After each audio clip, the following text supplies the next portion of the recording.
Welcome back to another episode of Two in the Cooler. Ladies and gentlemen, thank you for subscribing and watching, following us on Instagram and all that jazz. We really appreciate it. And if you want to continue to support the show, the best way to do that is to actually help yourself and get some killer merch from the merch store that is at snackspot/creator/teespring.com. That's snackspot.se/creator/teespring.com. The link for that is going to be in this episode description. It's also in our Instagram bio. We got all kinds of great stuff on there. Hoodies, t-shirts, long sleeves. We've got pint glasses now, bucket hats, fanny packs. Great for your fanny. Not just for this show, but also merch for Schemin' and Dreamin', the other show that we produce here in this studio. So check that out. You're going to love it, especially the t-shirts. Because let me say this about the t-shirts, and hopefully it's been warmer a little bit here in Buffalo, and hopefully it's going to actually start to be warm.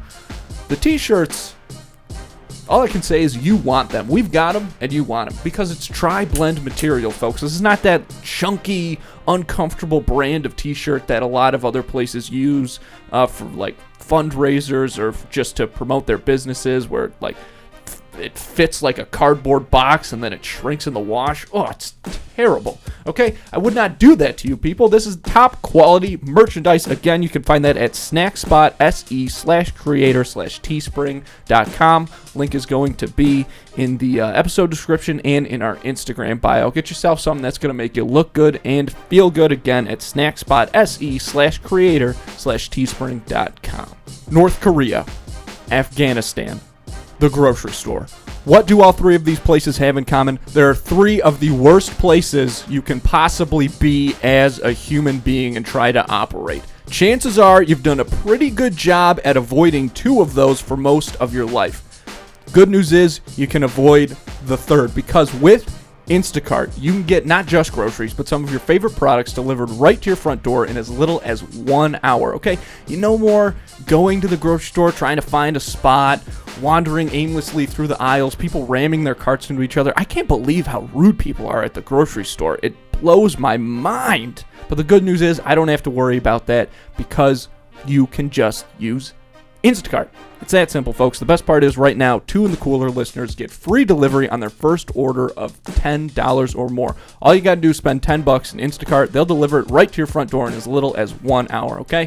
Let's say you pull into the driveway. Oh my gosh, I forgot the ketchup. Oh no, I've got to turn around and go back to the grocery store. No, you don't, because you can use Instacart. And again, right now, Two in the Cooler listeners get free delivery on their first order of $10 or more. All you have to do is hit the link in the show description. Get yourself that deal. Start making life a little easier for yourself. Start using Instacart today.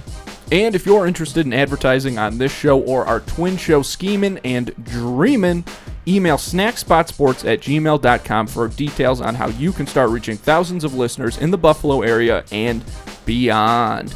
Podcast advertising. Podcasting in general has become a huge moneymaker in the past couple of years. And big companies are starting to realize that. State Farm advertises on podcasts. Frickin' McDonald's advertises on podcasts. McDonald's advertises on podcasts. That's the craziest shit I've ever heard. But they do it because they know that it's going to work for them. Okay? My problem with it is that there's no place for small businesses to get a piece of the action, for local businesses to get in on that. That's where we come in, okay? That's what we do. That's the whole point of this, okay? So if you want to get a piece of the pie, if you are interested in learning more about the benefits of podcast advertising, email us at snackspotsports@gmail.com for more details. Logo's up, boys. You know what that means. It means they're coming off, and there it is. The logo only comes on to come off. Yes. What other things only come on to come off? Your heart? It depends. I bet you Uncle Kracker has a different answer than we do when it comes to this. Do you know who Uncle Kracker is? I don't. Uncle Kracker was... Obviously, we should say we appreciate you being here, pal. Appreciate being here. Yeah. Regular podcast intro, blah, blah, blah, blah. To Uncle Kracker. Uncle Kracker was very much of his time. When was Uncle Kracker popular? Mid-2000s? Like early 2006. Early to mid-2000s. Maybe even like 2002, I feel like was big Kracker territory. Yeah. He was big into like JNCO Jeans, I bet. No. Yeah, that was his. I don't know if he wore JNCO them. jeans were pre-Kracker for sure. No. So big 2002, you're saying? yeah. Well, that was when I was born, so that's probably why I don't. You were born in 2002? What Yeah. year is this? This is This is 2022. yes. Nailed it. It's hard, man. It's hard trying to figure out what Yeah. year it is. Yeah. Yeah. You are only a couple years younger than us, but I feel like there's a big divide there. Yeah. And one of those things is you have been creating content in one way or another for 10 years? 11. 11 years. So that you'd be 9 years old. I was You're young. like the first generation where that was even possible. Yeah. It's technology basically made that happen. So I was gonna say what? There was no content being made when we were 9 years old. You were, still throwing my head into walls and. No, that's not what happened. Well, actually, okay, never mind. We were I thought actually you were gonna older say than something that. else. That is what Yeah. happened. But content wasn't even like a word, really. No. I Did feel like, when we YouTube? were It was growing up. YouTube. Maybe YouTube was like just a thing because. No, but when did Facebook come out?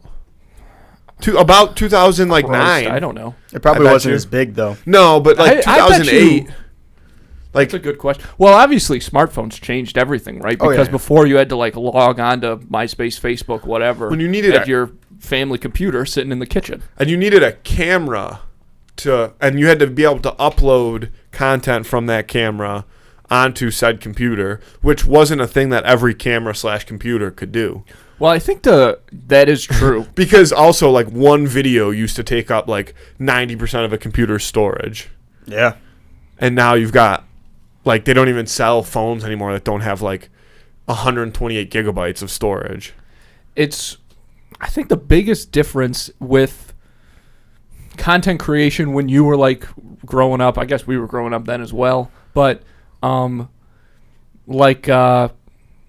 of the first videos that got real spread out, right? I've been listening to a lot of Steve-O shit, so Jackass comes to mind. Yeah. Those guys were some of the first big video creators, but they were all in their 20s when they started doing that. Yeah. Yeah. Guys like you, very young, can start whipping shit out. Yeah. Yeah. And I hope you can speak to this, but I think that is something that that feels like something that there's no good way to say this, but older people just kind of don't really understand. Oh yeah. I mean, yeah, I would agree with that. Honestly, I think it really helped because I didn't actually get. I was the latest person actually to get a phone out of my whole friend group and everything like that. I didn't do it on a phone. I actually did most of the time. I did it on an iPod Touch. That was I got an iPod Touch pretty young, but I didn't get a phone for a while. I was actually using walkie-talkies and stuff like that to communicate with people. I was using just I don't know, and I was late to social media and everything like that. Yeah. Everybody else had social media and stuff like that. I was the late one to get social media. I think it was 2014, 2015 when I got social media, and got a phone 2015. So I was that was pretty late for me to get all that stuff. But I made most of it happen with an iPod Touch and basically just using apps and stuff like that to put things together. And I don't know, some of the ways that I'm thinking about it now, I look back and be I pulled off all these videos and stuff like that. I would, at the time, I was doing just YouTube, but just being real young and everything like that. Because YouTube I've done now for 11 years. Everything else I picked up along the way, music, etc., wrestling, entrepreneurship and marketing and, medical, all that stuff I picked up on the way. But yeah, content creation and videography and stuff like that is what I, started off with. And I did that via an iPod Touch, and I did not know how to do it. I just did it. And I trial and error and all this stuff, and I made it happen. It's a crime that the iPod Touch had to go away, honestly. Well, For real. That it's thing was kind of, great. and I remember it's. I don't know if this is gonna make sense, but I remember not necessarily. I think I made one YouTube video as a child, but I remember other people making YouTube videos as a child. And you look back at, if you can go and find some of that content, it is some of the most cringeworthy stuff that you could possibly watch. But at the same time, when you're talking about it like you were doing it, it probably teaches you, a lot about, okay, how can I do this? What are people going to want to watch? What are people going to want to see? And how can I, eventually build this into a brand? When you pick up those skills and you know how to upload videos to YouTube when you're 10, 11, 12 years old, then when you get to 20 and you're like, okay, now I'm in the real world, let's use this to start making money. Yeah, for sure. And then, honestly, like, the ways, like, you would say of, like, going through, like, ad revenue and stuff like that, none of the ways of, like, an actual YouTuber I'm actually making money off of. I'm doing it through, like, third-party sources and stuff like that, and based off the music and, merch or, marketing deals and stuff like that. Like, I'm doing everything a different way than, like, a regular YouTuber. I hope eventually I'll get to the point where on YouTube, it's like I'm starting to reach the amount of, like, viewers that I could do all that like a regular YouTuber would, with a lot of, like, the ad revenues and, like, getting paid to post videos and stuff like that. I'm not paid for any of the videos I post as of right now. I'm just not at that point yet. I haven't really tried for it yet. I don't even really know the full thing that I have to do all that. But I've been making the content just to make good content, and I've used that content to make money other ways. Yeah, well, that is what... Interesting. That's what everybody's got to do, Yeah, in a sense. To keep going. Well, because, like, it can be hard to make money off of YouTube, like, in the beginning, you know what I mean? Oh, yeah. Like, you have to grow to that. And I think what is going through your mind based off the look on your face, and I agree with, is if you are like, oh, I'm going to hop on YouTube so that I can make $1 million, you're never going to be able to do it because you're never going to be able to get there. Whereas if you start pumping out content and you're like, I'm doing this for the content's sake, and then eventually more and more and more and more people start to watch it, that's when you start to build that ability to, turn it into a revenue stream. Mm-hmm. Well, I think it's also good because, especially the way things are today, you want to diversify your revenue streams as much as possible. Like, there are folks who have been around on YouTube for quite some time and make basically all of their money off of it, right? But that is probably... There's going to be, like anything else, there's probably still going to be fewer opportunities for that as time goes on, especially because people... It seems like that's what people want to do. Like, it's almost like their first instinct is to be big on YouTube. But it's still, I think, mostly just what you use it for, a space to showcase your shit so you can make money from other stuff. Now, I hear you make really good money once you get to a certain point on YouTube, more than a lot of other, careers and stuff like that. Obviously, now, most of that, though, you have to invest back into. So even if you are making a little bit more than a lot of other careers, you still are spending a lot of that money you're making, investing back into it. Nobody's paying for that. Right. You know what I'm saying? So that's where I just look at it as like, I'm gonna spend what I have to spend to create the content that I want anyways. I have other ways of bringing in income, so I don't need to do that. I'm going to do that at some point. I just haven't got to the point yet. I haven't tried to do that. I'm dabbling in so many different careers. I haven't got to the point where I'm like, you know what? YouTube right now, I got to bring in more income from YouTube. Like, see, the thing is, my content is already, for the most part, out there for where I'm at. Like, for lower budgets, well, if you consider them lower budgets, depending on what you consider lower budget, because I spend probably more money on YouTube than, most people I know creating YouTube videos. Because in my opinion at least, a lot of the people that I know of that are doing YouTube, they're not putting a lot into, investing into their YouTube channel. They're not putting in a lot of money to it. Most of their content they're creating is content that's, creative in a sense, but it's not, it's not something that costs a lot of money.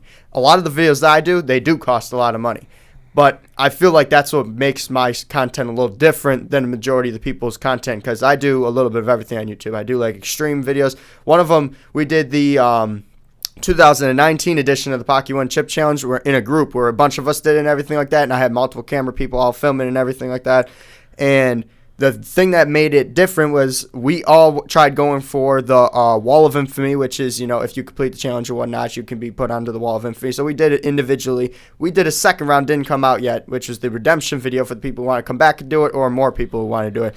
And the thing that makes it different is I did it before it became like a trend. Like a lot of people started doing it as like a trend. I did the 2019 edition. To get the 2019 edition, it costed me $300 just to get the Pocky One chips, the 2019 edition Pocky chips, to get like 7 of them. $300. I put that down. I'm like, you know what? I'm going to do this video. It's going to cost me $300. It's the cheapest I can find it. I'm going to do this video. I spent $300 and got 7 Pocky One chips. Those are just tortilla chips. And those 7. are the super spicy ones? The world's hottest tortilla chips. I know what you're talking about. I just it's the one chip. Did you? I mean, I guess I don't want to ruin a YouTube video, but I'm curious. We can talk about that after. So now that we got into it, let's keep going. So you talk about all this different content you're doing. So would you consider that, like you said, extreme, and then you started talking about this chip? So what other content you have going on? What are the basis of some of the things that you do? So honestly, there's not really a basis. I do it like it all. I have wrestling content. I do adventure videos, food reviews, extreme videos. We're about to start up a haunted series. I have a little bit in there of that I'm trying to pursue more of, is a little bit of like the gaming series, but I haven't really did too much with that yet. And there's literally so much stuff. We have interviews, ads. Like I just did an ad for Oasis on Main Street in Buffalo. I did like an ad for them. So I started doing that. There's just so many things that it's hard to even think about all the stuff: comedy, skits, pranks, everything, like whatever. Yeah, it's just a true YouTube channel. Sure. Yeah. Well, it's that's interesting because it's similar to a lot of times when we have musicians in, they talk about diversifying their music. Like they have songs of all kinds of different genres and stuff.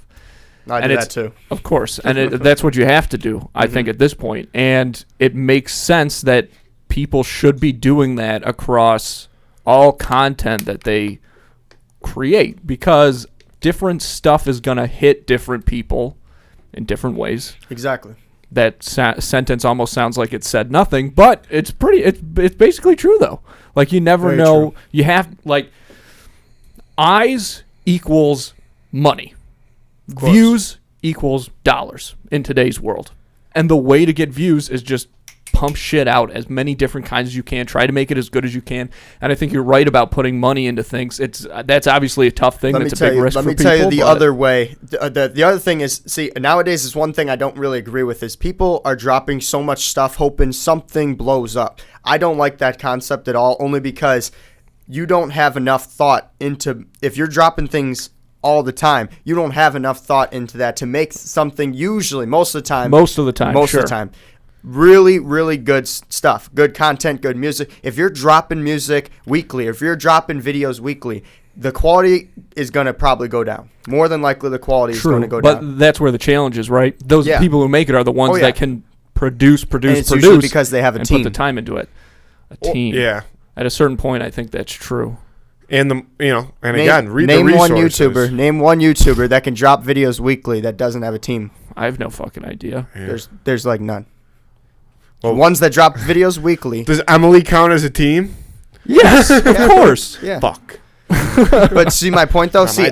I'm almost doing everything individually. It's basically like I sometimes have people work with me, but there's nobody permanent on my team. It's me basically. So you do all everything. of everything editing, from planning it to editing it to directing, editing, planning, show bookings, finances, everything. I do all of it.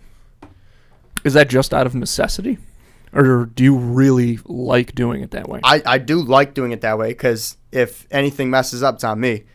If some things, because having a team and whatnot, especially eventually at some point, I'm going to have a team. I cannot dabble in 6 careers and not have a team at some point.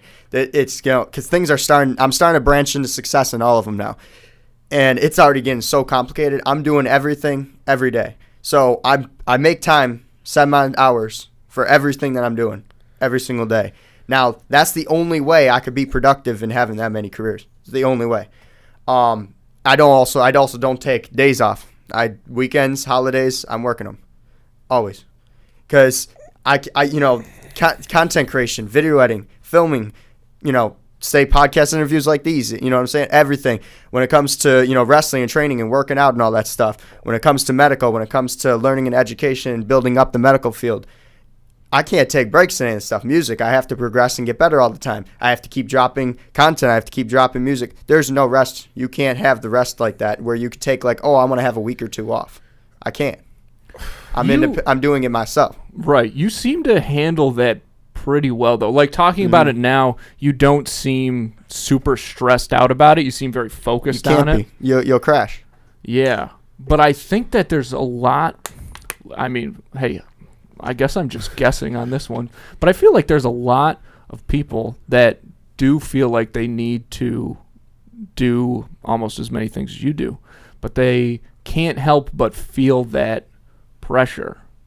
Let me tell you why. They don't know time management and they don't know stress management. If you know those two things, let me tell you, the medical field teaches you that stuff. That's what I love about it. Most of the things I'm doing do not seem like they connect, but they all connect.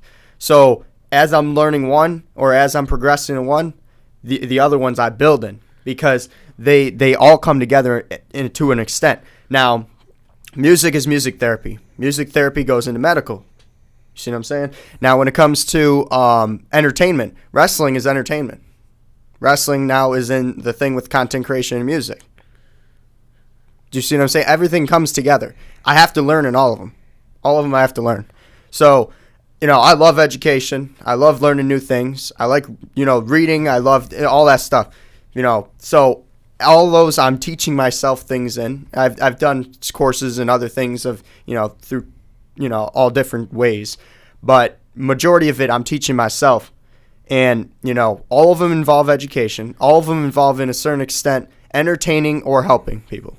Those two are the things that I like: entertaining and helping people.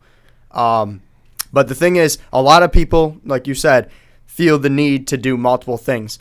It's not that I feel the need to do multiple things. It's I have such a passion for multiple things, and I struggle to choose one or two. I want to do them all. And also, a lot of people will tell me that's too much. You can't do that. Well, I'm here to show them that I can do all of those. Well, yeah, see, I think that is kind of, and I've heard you say that before, I think that is kind of an old-fashioned way of thinking. I think that just the way the world is now, like, you can do so many things at one time if you apply yourself in certain ways. Time management and stress management specifically, obviously super important for everybody. When did you start researching those? When did you realize that it was important to learn more about those? Because I'm assuming you've read stuff or listened to things. 10th, 11th grade probably. I most of the stuff that I didn't do it as a career until probably the last few years. I started taking it really seriously, doing them all every single day, really putting in the work, really investing in myself, really doing everything it takes to do all the things that I'm doing. It's just been the last few years. Now, if you want to say take it seriously to the point where I'm trying to get better and, actually pull off doing those things, 2015 is when I actually I started my production, which it was under a different name. Now it changed 2018 to EC City Productions or East Coast City Productions, but it was Boxer Jertaker Productions, through, some mistakes of unprofessional things and all that stuff. And, feeling the name was a little bit too selfish because there is other people a part of my production and whatnot. I'm just, as of right now, because I'm the founder and also I'm one of the biggest names under it, most of the other people sadly don't come up, under my production too easy. So if you're looking into research who's part of ECC Productions, good luck finding everybody because they're just not all there yet. And, I try to build a lot of them, but, a lot of them, they don't take it as seriously as I do. And you can't force that, That is 100% true. And I think that's something that can be very difficult for people when they're starting out, because I think a lot of people, when they start out in any creative endeavor, right, they typically will do it in a group because it seems easier that way. And so many times there's people in those groups that don't take it as seriously, and they fall off, and then the other people fall off with them. I'm very lucky to have Matthew as a partner because he's one of the most disciplined people that I know. That's awesome. And he shows up here with me every freaking week, even after working 14-hour days like this week. But you can't force passion onto people. You can't force. You can. Our cousin Ian said this once, and I love this saying. He said, "I can set a plate for you, but I can't make you eat."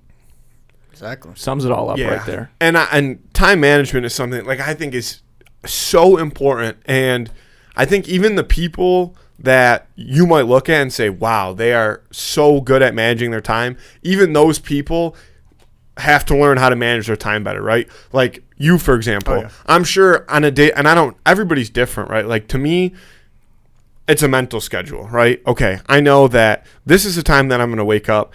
This is the time that I'm going to try to go to bed. Let's see, I know I have these 8 hours to do X. That leaves me with 5.5 hours maybe, right? Okay, so in those 5.5 hours, I can do this for 2 hours. I can do this for an hour. Maybe, I can play Xbox for an hour, and then I have to, do this for an hour before I go to bed. Stuff like that. Some people write that stuff down. It's different for everybody. But if you can just figure out, so on the flip side of that, the part that I'll struggle with figuring out forever is the stress management. Like that's one thing that, and we've talked about it a bunch, that I think people probably struggle with more than time management, but you said it yourself. Everything that you do is intertwined. Being able to manage your stress and being able to manage your time are really the same things. Yes. Right? Now, the thing is, once you master it, it comes, it just comes to you. You don't think about it. You just do it.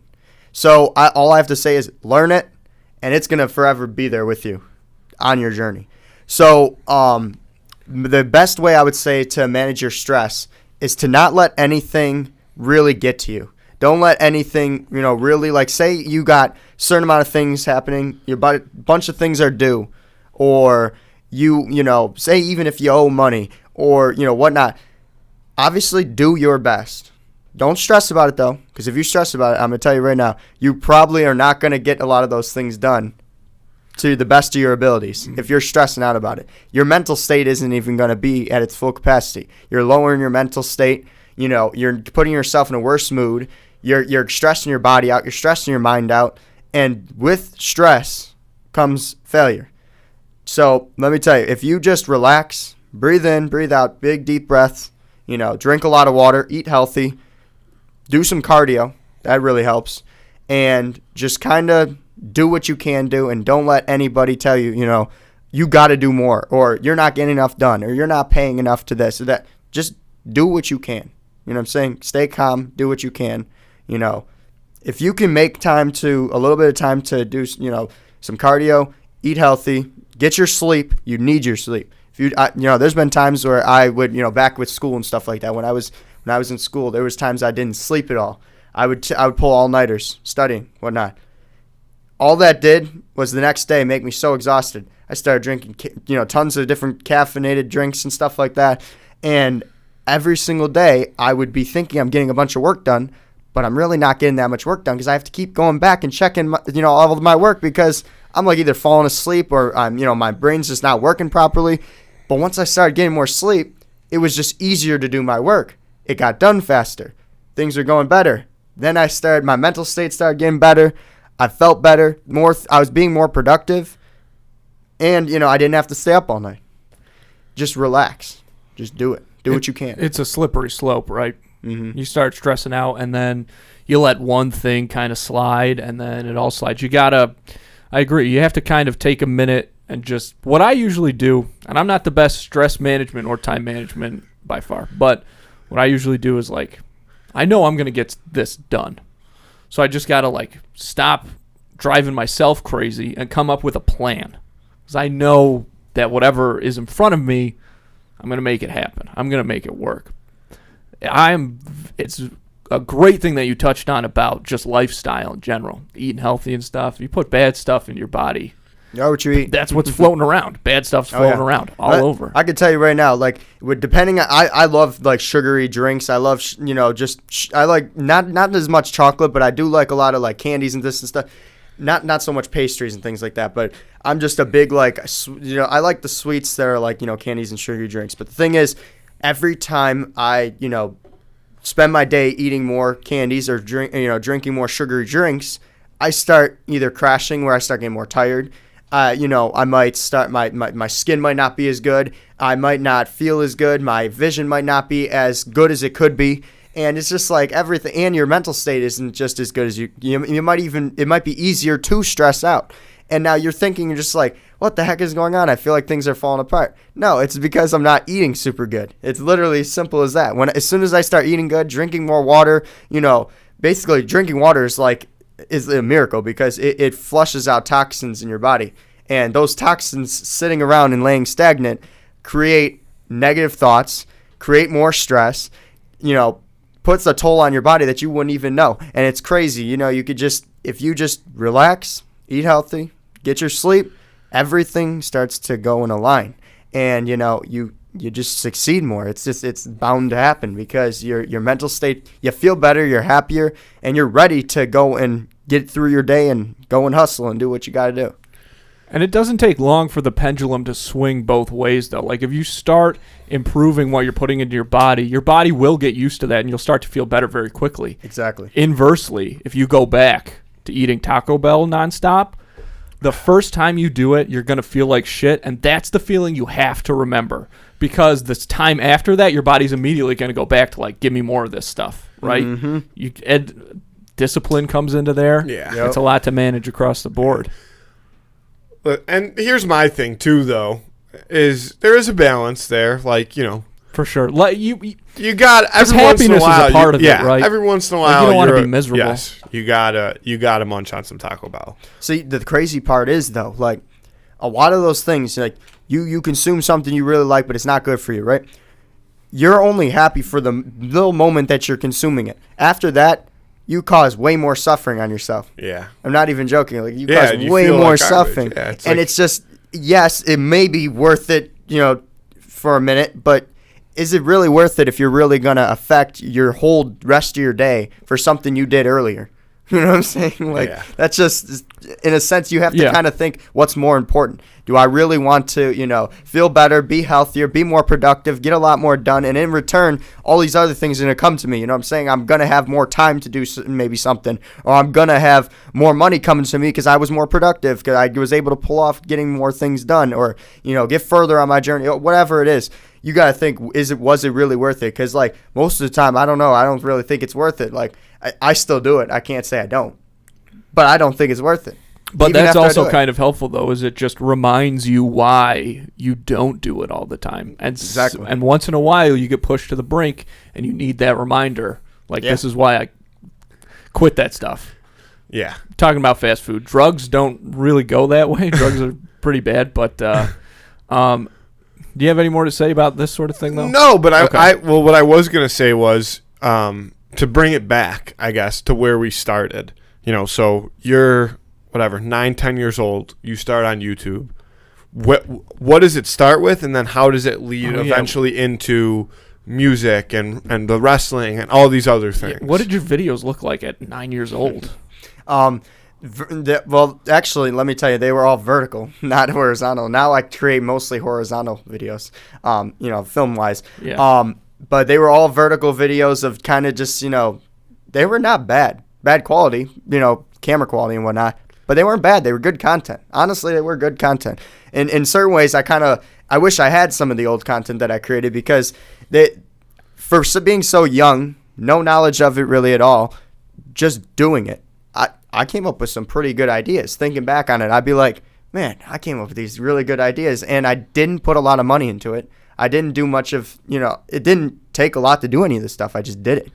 And now I do things that I probably couldn't have done then. I almost guarantee I actually wouldn't have been able to pull off most of the things I can now. But looking at it, they were both really entertaining.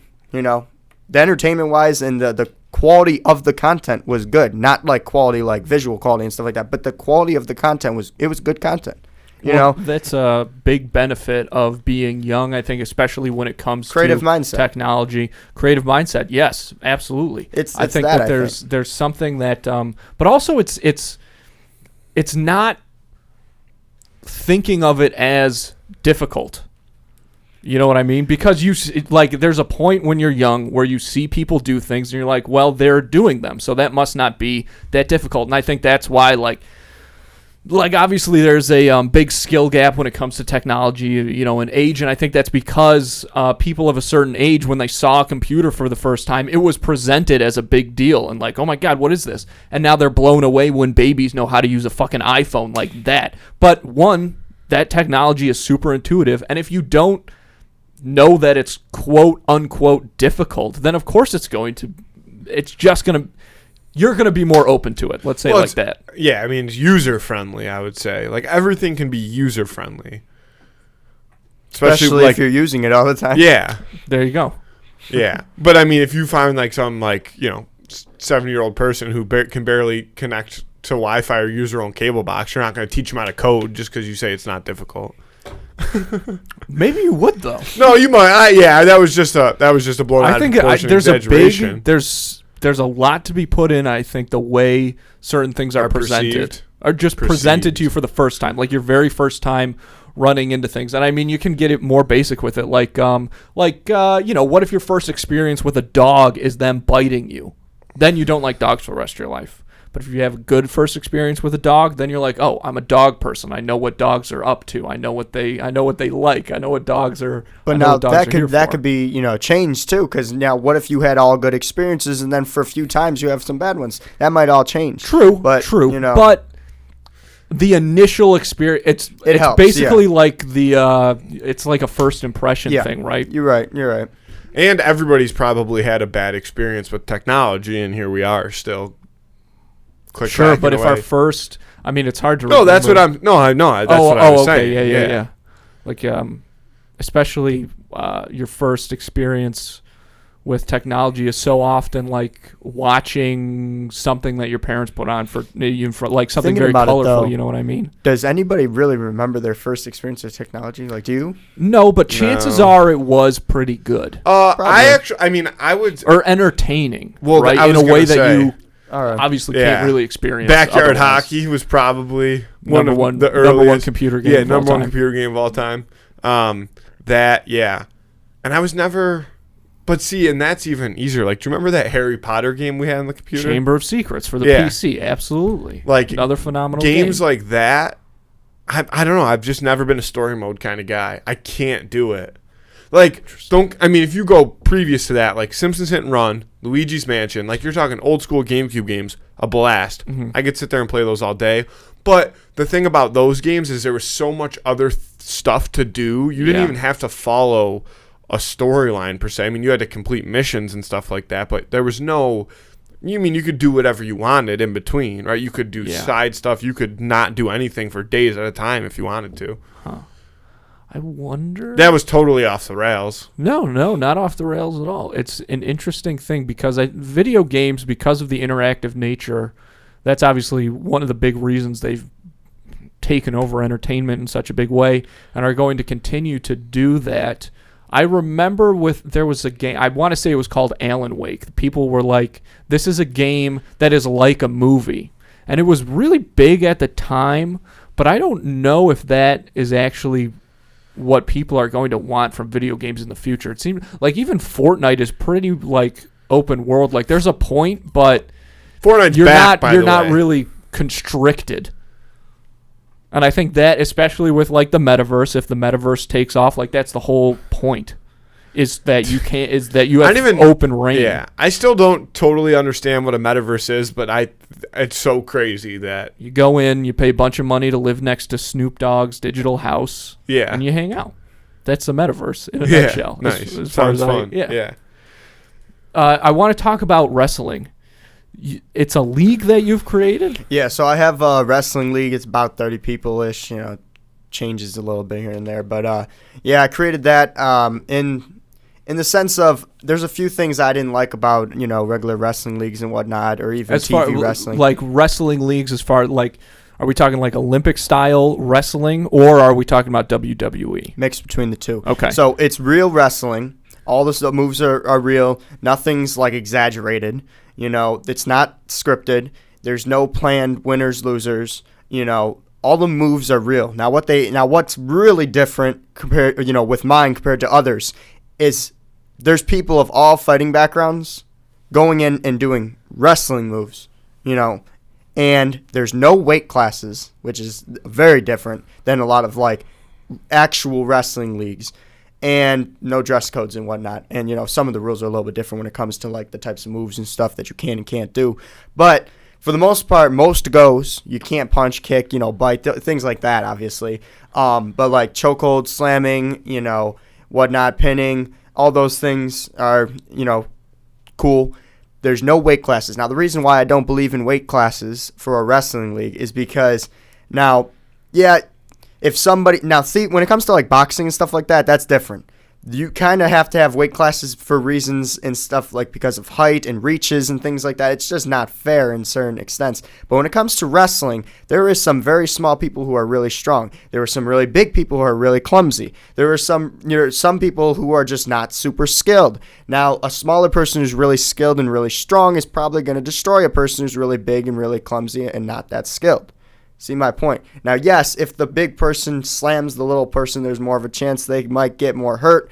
But if both think it's a fair fight, both of them, agree to the match, they both train for it, they both think that, with each other's backgrounds and whatnot, that they can do it, I think you can. And I'm a good example. I'm not the biggest guy, but I'm not the smallest guy. I'm one of the top contenders. I have people that are way older than me, some that are way bigger than me, some that have way bigger reach than me, some that have, almost double the size as me, and I could beat them. How? You just got to have skill and strength. So you have a wrestling background then? Yeah, I've done wrestling, I've done boxing, and I've done, other types of just fighting. Yeah. But Interesting. Not like when I'm talking fighting, I'm talking like I've done all sorts of stuff. I've been through a lot of fights, so yeah. I'm pretty used to, in the fighting world. And I also, I've done points where I bulked up a little bit, lifting weights and whatnot. I still lift weights now. I'm not doing the bulk phase. I'm doing more of a between inner bulk and like kind of more definedness, cut look or whatnot. But so the thing is, I've been doing it now for so long though with wrestling and whatnot. I've wrestled since I've been doing basically content creation. I just didn't do it like with an actual like school wrestling or something like that. I did do school wrestling like middle school and boxing in middle school and a little bit of high school and whatnot. But I've been wrestling just like for fun with friends and whatnot my whole life. So I mean that's just something to but I didn't like actually start taking it as like a career thing until I got to probably, let's see, three years ago-ish. But it's always something I love doing. I did gymnastics for 8 years. That really helps too. Yeah. Really helps. Big time. When it comes to wrestling. Like most people, like a lot of the stuff that I make cringy things not so cringy because people would say, you're a male, you did gymnastics for 8 years, what the heck? Like that's like people would say that might be cringy. But now the thing is, I can perform better as a wrestler. So something that might be more of a feminine thing, I made into a masculine thing by being able to destroy a lot more people in wrestling.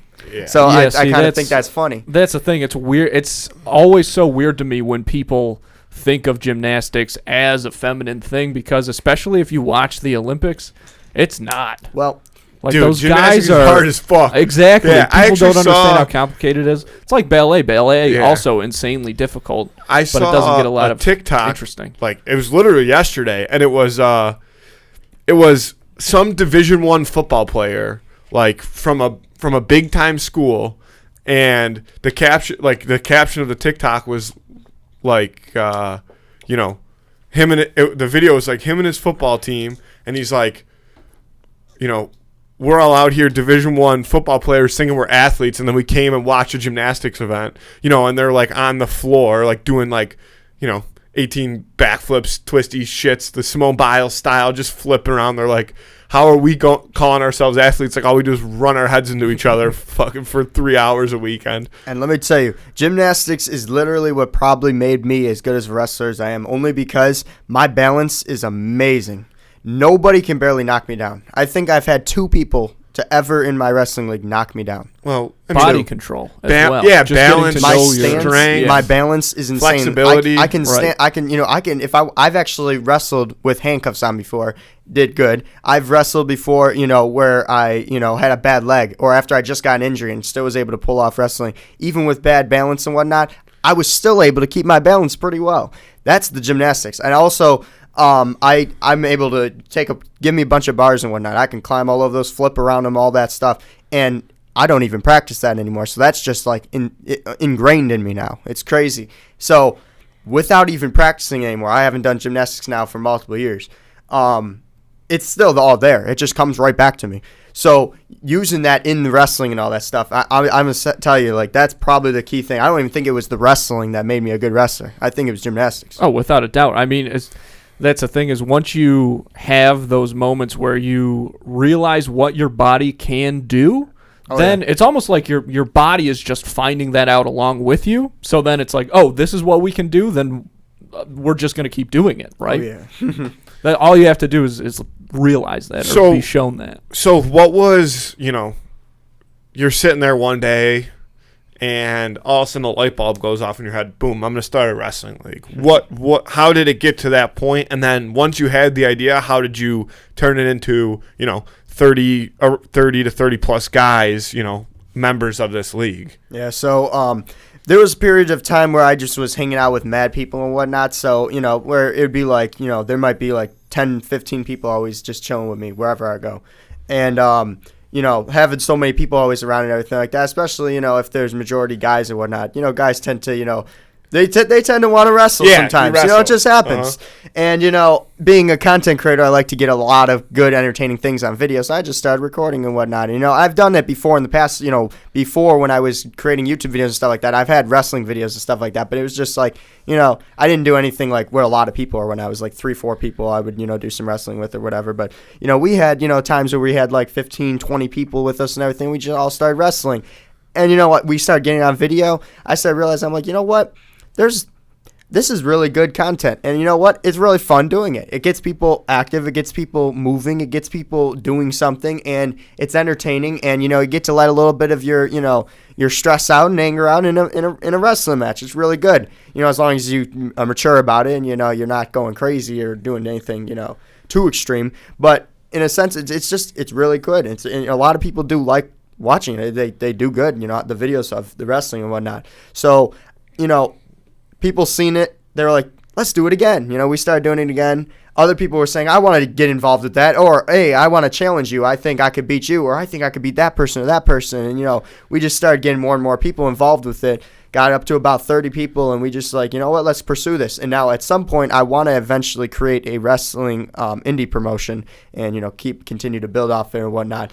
We actually got a 30 by 30 foot ring in storage that we're going to as soon as we get a building that could fit that, have cameras and have an actual like small wrestling indie promotion awesome. In Buffalo. Yeah, which is awesome. So I have a question, and this is an interesting question that comes into wrestling. There's 2 moves. I wrestle a lot, like I know exactly what you mean when you say like when you're with a group of dudes, like people just start wrestling. Yeah, my 2 I always consider myself a skill guy. I was never a fighter. So I have 2 go-to moves when I wrestle somebody and I find myself in a bad position.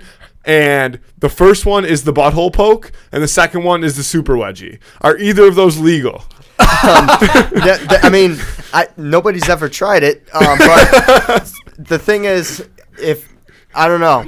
Honestly, I'd probably have to say we'd probably avoid that. Yeah. No, I agree that they should not. Well, it's a good, because, like, how in the NFL, like, if a guy's got super long dreads, you can, like, grab him. Like, that kind of counts as part of the uniform. Because there's no dress code in your league, if somebody's got their boxers flying out. Super wedgie should be allowed. I don't know if it should, but I think it's something to consider.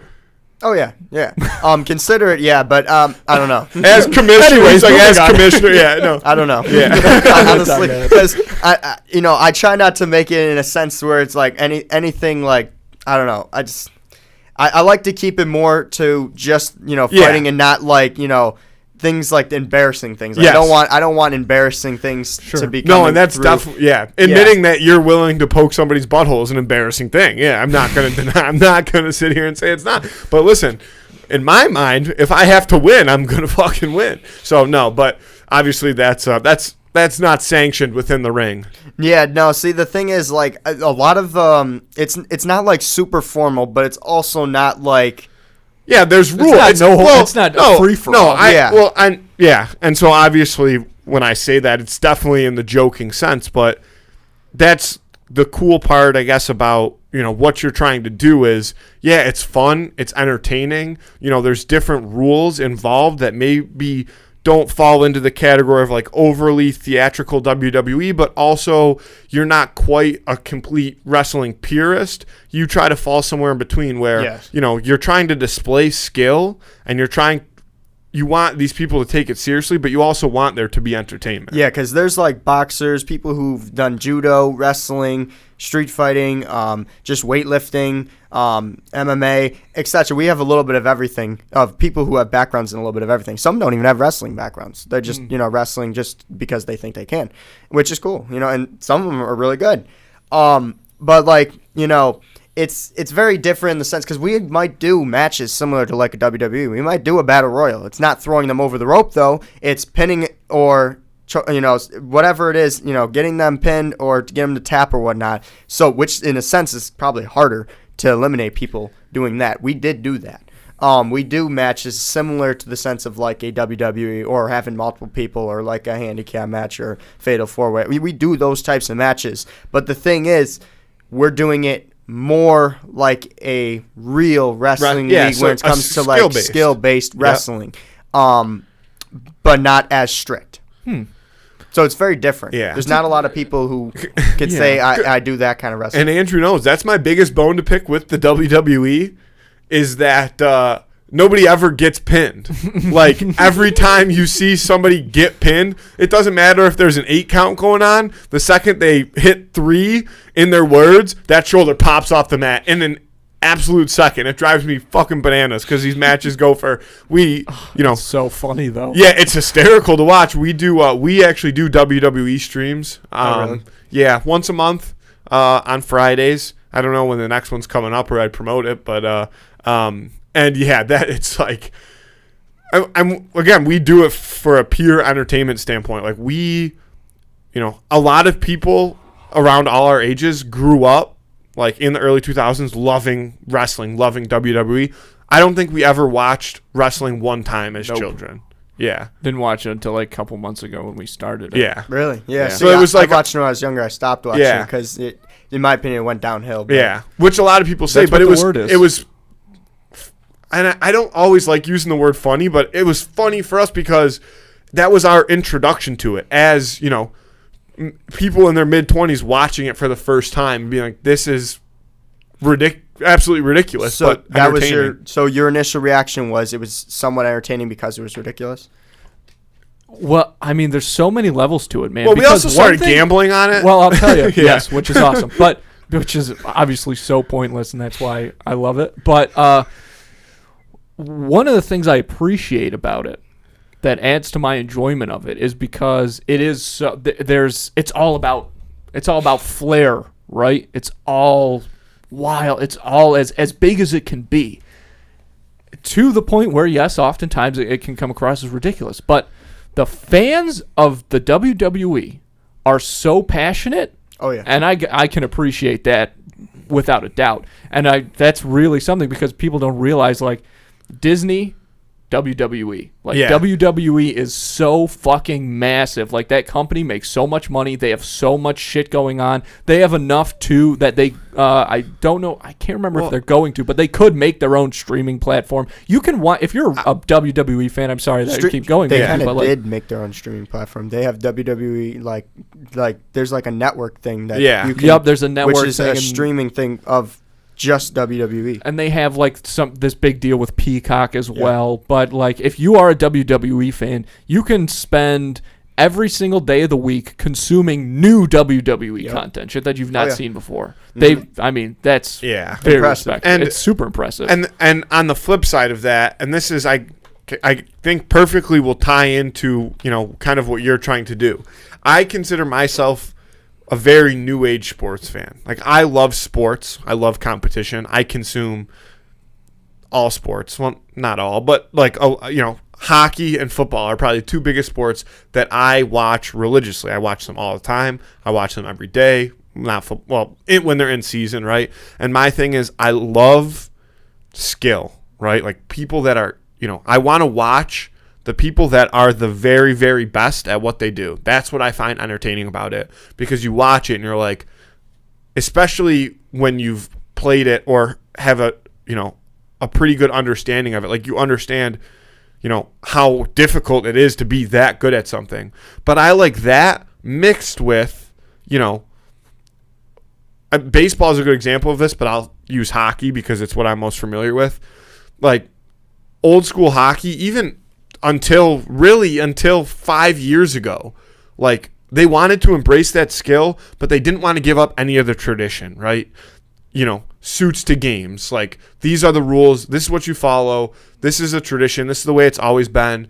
You're not allowed to have personality because you play within a role in your team, and we want you to be the best that you can be at that role. We want you to show that skill when you're on the ice. But outside of you being able to be a fantastic athlete, we don't want personality to shine because we don't want it to overtake the game. Now, all sports leagues are trending towards that personality. People want to see that. People want to consume that content. But there is a fine line, I think, of then people who get too caught up in, and this is one of the things that drives me crazy about the NBA. I've said this before.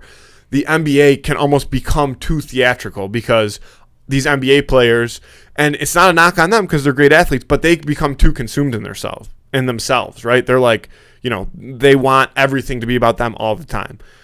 I love, like, the new age hockey player who is as skilled as we've ever seen before.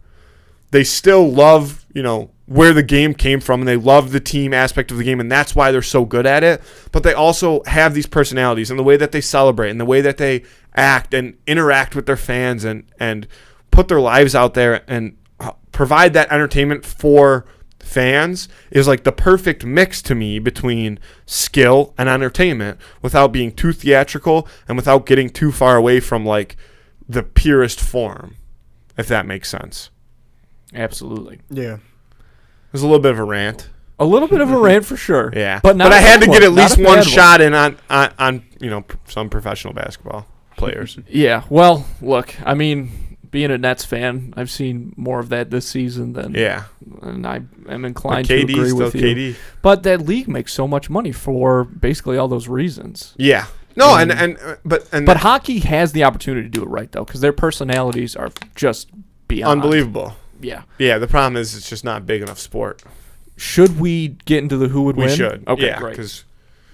We should definitely. Who would win of the week this week is a Reese's Peanut Butter Cup versus a Rolo. Is that what we're going with? Versus a Rolo.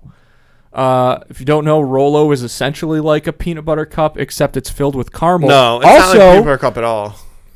Okay, let's get into it then. Well, but can we preface... The chocolate is softer. Can we first of all, I'm going to try to explain this as best I can verbally. Yeah, you can go ahead. These are not the large Reese's Peanut Butter Cups. They are the regular-sized, individually wrapped peanut butter cups versus a Rolo, so that they're both typically the same size. And they both have that same tinfoily wrap. We're taking that off, though. We're peeling that. Peeling the foil. Yes. That's an interesting call. You know what? Now that we're like thinking about this, the foil in the Reese's is like more, that's a thicker foil. Rolo foil, like sometimes that shit starts to peel off before you even take it out of the package. And the chocolate is, as I said, much softer in a Rolo. And a Reese's cup has its defenses are primed at all times, man. It's got spikes coming out of it. Yeah, but it's not as mobile or agile as a Rolo. I think a Rolo... Go on there. Yeah, I think a Rolo is lighter on its feet. I mean, peanut butter is dense. Reese's cups in general are dense, right? Like, but that can make them like a tank. Yeah, exactly. It's definitely like, the brawn and like the brute force, the brawn versus like, the agile, skillful fighter. That's how I imagine this. I don't think the chocolate plays as big of a role as you think, because of the peanut butter to caramel ratio. I think, and this is not science-based, that a Rolo has more caramel than a Reese's cup does peanut butter. To scale. But the peanut butter, imagine them two colliding. The Reese's is going right through the Rolo. Because, caramel, that's Like a that's ninja it. star. You know what I'm saying? And peanut butter is going to stop it. It's just going to be like a wall. Stop it. So It's sticky. It's Interesting. hard. but Well, the You know what I'm the saying? caramel is very sticky. but So the caramel, sticky, but it's but not Rolo hard. caramel isn't. No, Yeah, Rolo caramel's not that thick. Interesting. That's Right. true. But again, it goes back to what I'm saying. It's watery almost. I think that if you're the Rolo, if you're the Reese's cup, yeah, you have to try to get your weight on top of the Rolo. You have to try to smush it. You've got your rigid edges. You're going to create a lot of damage. If I'm the Rolo, I'm thinking I got to take this fight as long as I can. I got to take this puppy to the 12th round, right? Because if I can do that, I'm going to have the Reese's cup, kneeling over, sucking for air, and I'm still going to be dancing. Yeah, the Rolo's dancing. Yeah, the Rolo's got quick feet. Yeah, Rolo's moving around. I would not discredit the caramel. I wouldn't throw that away right off the bat. I think that because the way that the caramel, like Matthew said, is more mobile than the peanut butter. The peanut butter's thick, peanut butter's strong, but the caramel, if given the opportunity, it's going to spread and it's going to gum up. It's almost like gum, in gears, right? I think there's But the then what? potential. But then it renders the peanut butter cup immobile. No, see, It's I all- don't. I think that it's like getting caught in the blob. I think that if you took just the peanut butter and just the caramel, excuse me. If you took just the peanut butter and just the caramel, the peanut butter plays a bigger factor than the caramel does. So I do think that almost in a sense cancels the caramel out. But I think that the Rolo's play isn't to use the caramel. The Rolo's play is to take advantage of the fact that it doesn't have the peanut butter. Now, see, the issue is, though, the Rolo doesn't have any really things that it can do other than, maybe surrounding it with It doesn't have caramel. it doesn't have a lot of attack. Doesn't have a strong offense. At That's all. fair. Yeah, That's fair. like, so if it does, say, cover it with caramel and, make it immobile, then what? It doesn't really have anything Also, to that's a suicide move. destroy. Yeah. So, I don't see how that's going to do anything Yeah. because, it's going to, one, murder itself and still probably not even destroy the Reese's. Yeah. That's fair. So, I think Matthew's argument for the Rolo is really the Yeah, only but- way it's going to win. but the problem is that even if the Reese's cup is absolutely exhausted, how does the Rolo defeat? How does the Rolo kill blow it over. It's too dense. I do think that the Reese's Heart Puff attack. is kind of like heart attack. Yeah, you just got to wait for the Reese's Cup to have a Because how cardiac when you arrest. have too much peanut butter and it kind of gets stuck in your throat and you can't breathe. You choke to death. Yeah, that's Okay. what. That's like if you eat PB&J heavy on the P, and you suck that thing down too fast. Like you eat that in 3 bites, and you're like winded. It's still all Right. up. Does stuck a up better in there. job at gumming you up than the caramel does at gumming up. Exactly. So there you go. So it's kind of like an anything you can do, I can do better situation with the Reese's Cup here. Yeah, the Reese's Cup definitely is a heavy favorite going into this fight. For sure.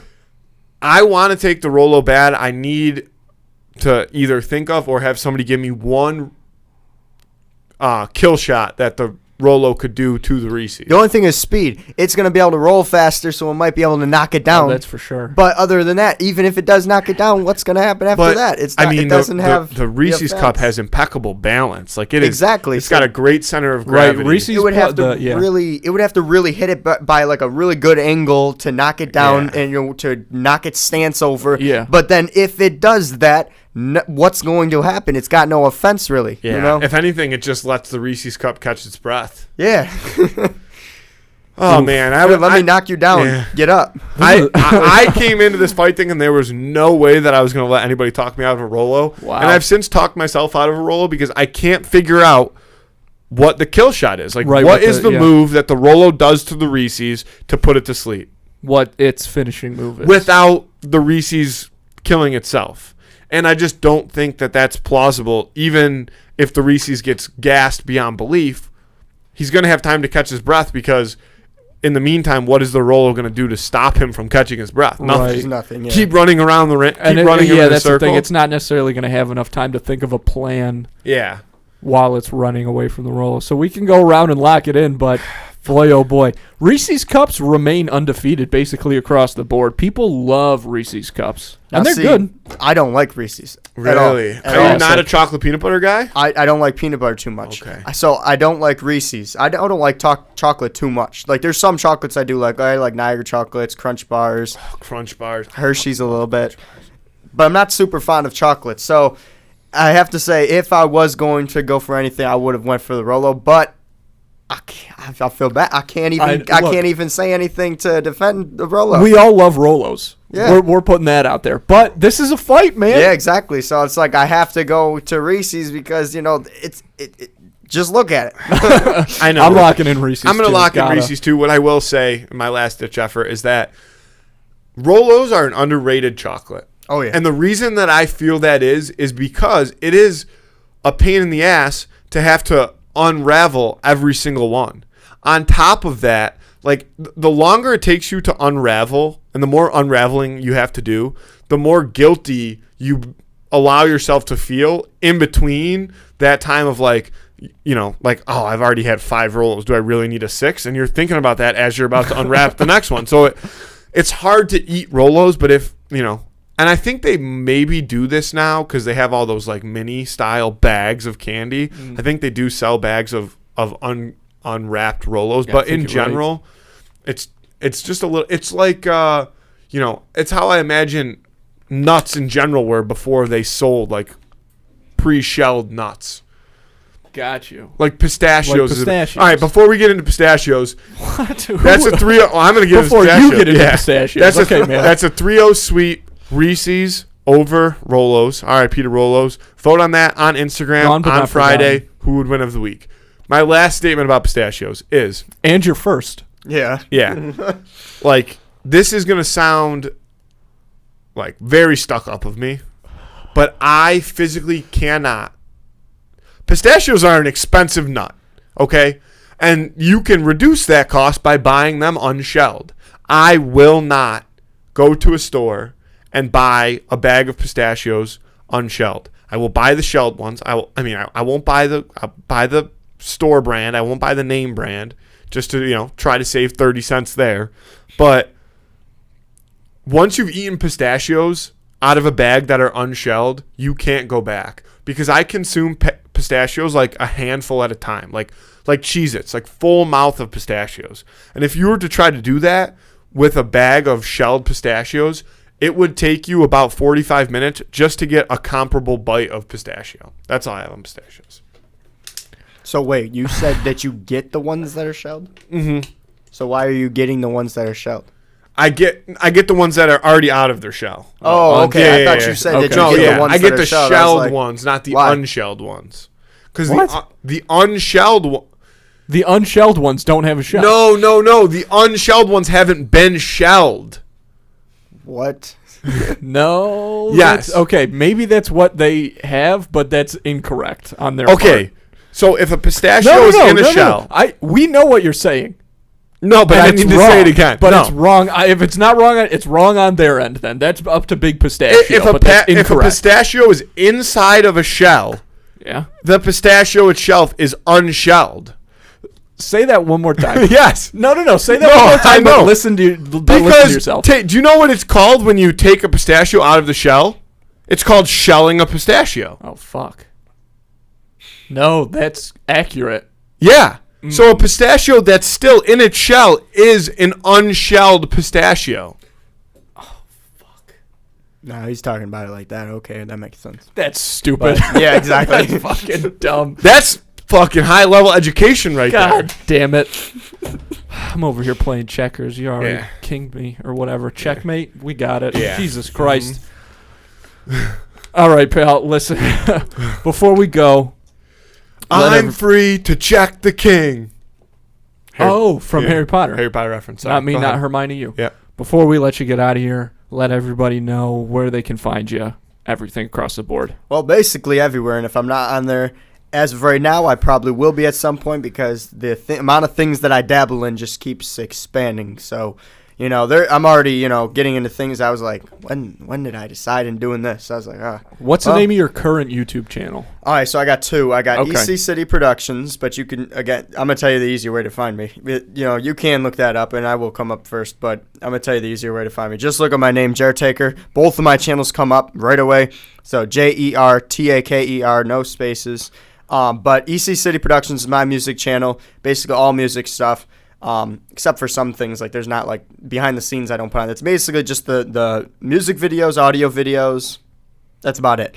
Everything else, entertainment wise, behind the scenes, you know, we got 10 hour, you know, music series and stuff like that, which is basically people who like to sleep to songs and stuff like that. I create those for content, which is all on the entertainment page. The ads are on there, the food reviews, the extreme videos, the adventure videos, everything that I'm doing else is on there.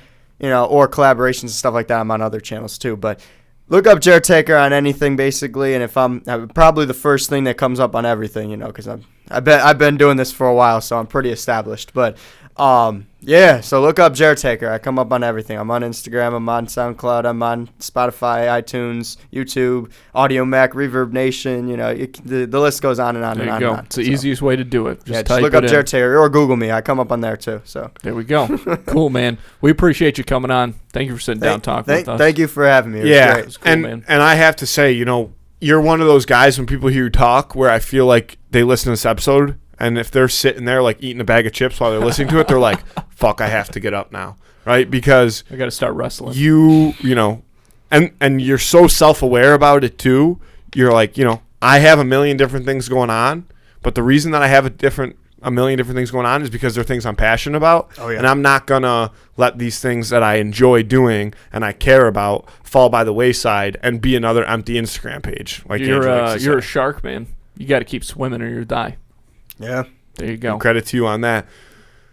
Check his stuff out. Check that content out. Check those videos out. And seriously, thank you for coming on. We appreciate it. Thank you for having me. It was great. Andy, I love you. I love you too, kid. Thanks, pal. Thanks, folks. Let's get out of here.